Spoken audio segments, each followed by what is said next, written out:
So ito po, mga kababayan, yung sunod. Dito na naman tayo, mga kababayan. Dito tayo sa sunod na kay Sandro Marcos. Ano yung kay Sandro Marcos, Kent? Dito na. Si Sandro Marcos, mga kababayan, gumawa ng batas para kay Pulong. Not only for Pulong, para kay Sara. Not only for Sara, para sa lahat ng mga lawmakers. Masenador ka man, makongresista ka man, or saan kang sangay sa gobyerno nagtatrabaho. No work, no pay. Di ba? Ito po yung batas ni Sandro ngayon, mga kababayan. Kaya, magagalit na naman si Pulong dito. Magagalit na naman si Sara dito. Bakit? Ito po, mga kababayan. Ilabas ko lang po ang gawang batas ni Sandro.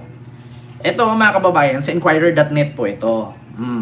Ito po ang bagong batas na ginawa ni Sandro Marcos ngayon.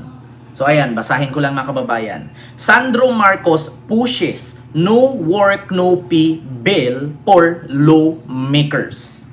Ayan na, mga kababayan. Kinilala ni Pacquiao. So nakalagay po dito sa kanyang batas, mga kababayan, na iginawa. Magagalit po talaga si Pulong dito. Ito po i-post ng ABS-CBN, mga kababayan. ABS-CBN News po yan. No? Basahin ko lang po itong batas na ginawa ni Sandro Marcos. House Majority Leader and Presidential son Sandro Marcos has filed a bill seeking no work no pay compensation scheme for members of Congress. Sa lahat ng miyembro ng Kongreso na no work no pay. Kung katulad kay Pulong, puro travel, puro gala, walang sweldo. Magagalit na naman si Pulong dito, mga kababayan. Ito na naman, magalit na naman si mga congressman dito kay Sandro Marcos. Bakit? Kasi nga, yung iba, pupunta lang sa Senado o sa Kongreso, maglalagbok, tapos uwi. Tapos may sahod na. Kasi bakit? May logbook eh. Di ba? Ito po yung batas. Basahin natin.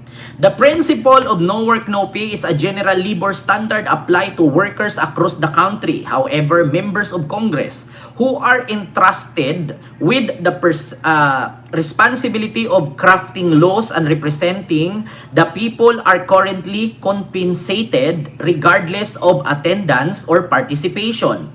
This has led to public concern over absenteeism, lack of accountability, and wastage of taxpayers' fund. The bill seeks to institutionalize a no work no pay compensation scheme for members of Congress, ensuring that the public funds are spent only when these elected officials fulfill their duties by mandating the salary and other emoluments. Or lumens ba pagbasa dito? Maliit kasi. Be tied to attendance and participation in plenary session, committee hearings, and other official functions that measure promotes transparency, accountability, and integrity in the governance. This proposed legislation also provides safeguard by recognizing valid reasons for absence, such as illness or official representation's duties, while penalizing misconduct and fraudulent claims. Furthermore, it requires the publication of attendance records to strengthen public trust and oversight. To the objection that this bill is probably unconstitutional for selective discrimination against members of Congress, here's a class legislations. It must be remembered that no less than 1987 Philippine Constitution itself provide for the statutory regulations of the official compensation for members of Congress, which is in states in part under Section 10 of Article 6 that the salaries of the senators and members of the House of Representatives shall be determined by law. In passing these measures, Congress affirms its commitment to uphold the highest standard of public service and to ensure the elected representatives truly embody by the principles of service to the people. In view of the foregoing enactment of this bill at the soonest or earnestly recommended. Sandro Marcos. Diba, mga kababayan? So, ngayon, sino po ang mga kongresista ang magagalit dito? Wala pong iba. Una na dyan si Pulong. Una na dyan si Pulong. Bakit? Sa lahat po ng kongresista, mga kababayan, si Pulong lang po yung hindi nag-duty. Si Pulong lang po yung puro absent. Kaya si Pulong lang po ang unang mag-react dito. Magagalit talaga si Pulong dito, mga kababayan. Oo. Bakit? Eto, sabihin natin na. Eto. Ito ha, pakinggan natin. Paano ka nakasiguro, Kent, na si Pulong ay hindi pumapasok?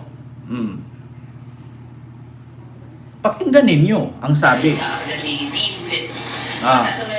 Pakinggan ninyo si Migs Nograles, mismong congresswoman ng Davao City. Siya mismo ang magsabi kung si Pulong ba ay nagjo-duty o hindi. Eto, pakinggan nyo. I hope lahat naman tayo, legislators naman dito, alam naman namin yung mga rules na we file, not just to file, but the intent is good, and I hope the intent for this is good. There is a Supreme Court case already that deemed unconstitutional a mandatory filing, mandatory drug testing if it's going to be deemed included as one of. So, above you is, so, Nangangat. Attorney. Di lang sa maghatag additional scholarship, minsan maghatag additional job fairs at saka medical missions. Naghatag mga pinagmay na negosyo din sa inyong barangay. Naghatag ang pintan, mga sari-sari stores, nagabenta ng mga prutas, nandiyan lang sa talan. Nagasarado, Kaya mga kababayan, itong pangangampanya ni Migs Nograles na yan, sinabi niya dyan, no? Actually, mahaba po ito. Ako na lang po mismo ang magtuloy. Sabi niya, kung ako hindi manalo bilang congresswoman sa taong ito, 2025, wala na kayong malalapitan. Bakit? Yung aking kalaban na congressman, kahit nanalo siya, laging wala sa opisina. Kanino kayo hihingi ng tulong kung pag kumatok ka naman ay wala namang magbubukas kasi hindi pumapasok? Yan po ang sabi. So maghanyo lang ko, no, para mapakita nato. So ito. Attorney Mix Nograles, talagang 400. Sa Nagtuusag ako kabalo. Ayan. Galit na galit si Pulong dyan, mga kababayan. Yan ang sagot niya kay Migs Nograles. I-translate ko na lang Tagalog. Sige. Gusto kaday mag-hearing tas Congress ana ako ang giday. Gisulti pa ninyo gibulsan 51 billion. Pangita ng bangko sa Pilipinas mo release ana. Tuntog ang bayhana ka. Mag-hearing daw sila sa Congress ni Migs Nograles kung saan daw makakuha ng 51 billion na bangko mag-release ng ganyan kalaki. Kasi sabi kasi ni Migs Nograles dyan, yung iba dyan, ang laki-laki ng pondo, binabaha pa rin. Tapos, hindi pumapasok, laging absent. Galit na galit siya.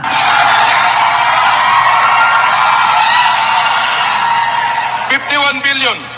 Kadungog mo itong iro nga akong ginimanda. Ito karon padayon man among kaso. Yung iro daw na kanyang dinimanda, si Trillanes, yon yung aso na kanyang dinimanda, padayon daw ang kaso, so patuloy, pero dinismiss. Ito yun mga kababayan, ayun si Digong, si Bongo, nasa harapan yan, ng ano yan. tapos ang hamuna, tuluyan na nga naglaban. Saan ngayon si Senator? Wala naman siguro. Ayan. Po ata kami trending, si Kongga rin ngayon. Trending to. I'd always say naman pagdating sa social media, you don't have to be an influencer. Kahit lahat tayo, diba? You have to be a responsible poster. diba? Yung social media is a platform that you can use for the good or evil. It's either maninira ka ng tao or gagawin mo, diba, pang clickbait or whatsoever. So, hopefully, diba, gamitin natin yung social media sa tamang paraan to, educate, to be a better person, to be a kinder person, at hindi yung mga paninira or fake news at lahat. So, ito, kung ginamit niya pang sermon, as long as I guess, MNI franchise. I did Hindi po silang invite dito as we sa mga ganito, no, hindi naman ata first time na kahit anong ayuda or tulong na binigay ng gobyerno, sinasabi na ginagamit for electioneering. Parang, bakit nagmumukhang masama na pag may binibigay na tulong sa mga tao, dahil palapit ang eleksyon, Pressure ngayon kasi aba, ginang mga kaibigan, ang parang hindi rebote is information. imagine niyo to. Diba, mga kababayan? Basta maraming sagot si Migs Nograles dyan. Na sabi niya, kasi tinanong kasi si Migs Nograles kung sino po ba ang isang kongresista na hindi pumapasok. Sabi ni Migs Nograles, sino ba dito yung hindi pumapasok? Tapos merong reporter nagtanong, si Pulong po ma'am. Sabi niya, oo nga. Tapos tinanong niya mga katabi niya, kayo po ba mga katabi ko, nakikita niyo po ba siyang pumapasok? Di ba? Yun, may kontrata. Giving the figure. Ito po yan na Migs Nograles, Pulong. Ayan. Laging absent. Ito. Para makita ninyo ha, mga kababayan. Lahat po ata kami trending si Kongga rin ngayon. Lahat po ata kami trending si Kongga rin ngayon. Trending to. Hindi rebote is information. Basta dito mga kababayan, Christmas MNI franchise. I did not author the bill on the suspension, on the revocation. Yes. At least this one. So Hindi basta ganun mga kababayan, hindi ko na siya makita. In-interview siya. Sino ang kongresista na hindi to pumapasok, yung iba nag-a-attendance lang tapos umuwi. So sabi ni Migs Nograles, sino ba? Oh. Tapos sabi nung reporter, si Pulong ma'am, lagi po bang nakikita na present?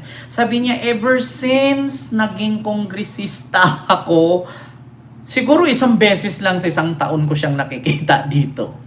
Di ba? Di ba?